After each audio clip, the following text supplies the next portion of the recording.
Altruïsme, wat is dit? Altruïsme is die beginsel of praktyk van onbaatsigtige besorgdheid oor die toewyding en die welstand van ander. Egoïsme is wanneer jy alles vir jouself doen. So altruïsme word in beide mense en diere waargeneem. Byvoorbeeld 'n dier sal ander diere waarsku, wat die groep help, maar self die risiko loop om sy eie ligging aan 'n roofdier te verklap. So loop eintlik 'n risiko, daar is eintlik veel vir hom daar nie, maar daar is meer in die groep is 'n belang.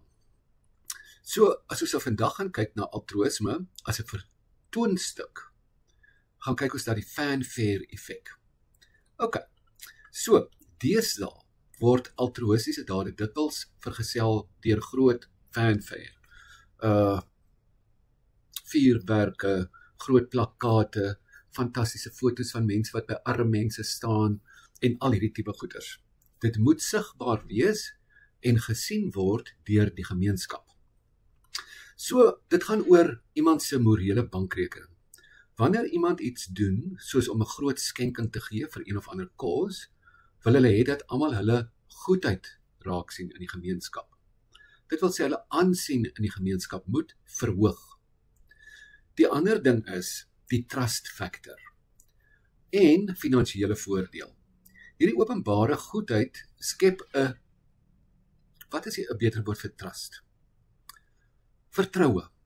Mense glo die gewer is eties en betroubaar. Hieruit kan hulle die gewer finansiëel baat, ongeag van die interne beleid van byvoorbeeld hoe hulle werkers, hulle vrou, hulle kinders hanteer. So die publieke beeld is belangriker as die privaat gevoel daarvan. Die ander een is die ego-hupstoot. Sielkundig gesproke gee hierdie fanfare, hierdie hele hoeha, 'n groot hupstoot aan die gewer se ego en selfbeeld. Dit is 'n vorm van sosiale beloning vir die daad. Ek is ook daarom 'n goeie mens, kyk wat het ek alles gedoen. Nou, ek wil kyk na die hoë profiel en ekstreme gevalle. Goeie dade word meestal gerig op sake wat hoë sigbaarheid het. Selfs al is dit nie die mees effektiewe plek om te help of die nodigste nie. Die oplosbare beeld wys vir ons dat liefdadigheid dikwels fokus op sake wat vinnige, emosionele oplossings kan bied en wat sosiale media kan aanwakker om onsself te bevorder. Soos 'n akute krisis, soos die water nou, 'n rare, inspirerende storie, iemand het sy been verloor, iemand is tragies dood in 'n ongeluk, ons skenk die, ons skenk daai. So, die 80% onoplosbare probleme waarmee ons sit, wat eintlik langtermynprobleme is, word nie aangespreek nie. Hierdie hoë profiel ekstreme gevalle is dikwels sake wat 80% onoplosbaar is met korttermyn hulp. Tog kry hierdie hoë profiel sake al die geld in die aandag. So dis soos 'n flash in the pan.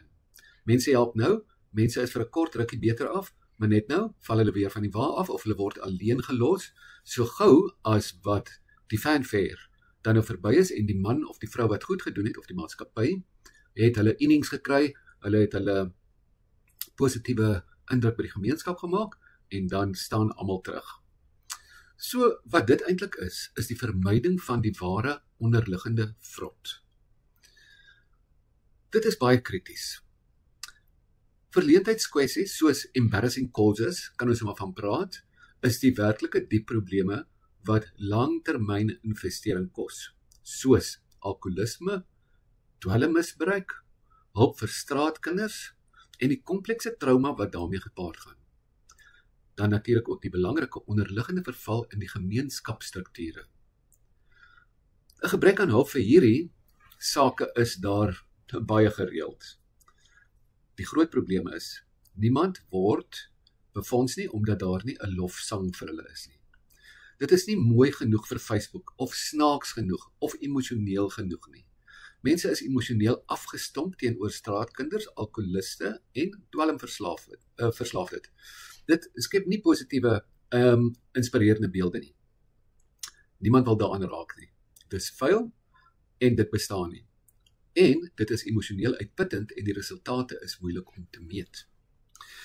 Nou, as 'n mens 'n persoonlike begeerte het om betrokke te raak, maar nie daaraan alleen kan werk nie, resoneer dit met die behoefte aan volhoubare altruïsme. Hierdie is 'n oproep vir enigiemand wat bereid is om verleentheidskwessies te ondersteun, wat 'n langtermyn investering vereis en nie net 'n vinnige flash in the pan en 'n fanfare nie. Dit is om 'n ware impak te hê daarin om die ongemaklike sake aan te pak wat die samelewing verkies om te ignoreer, maar wat die grootste verskil in mense se lewens maak.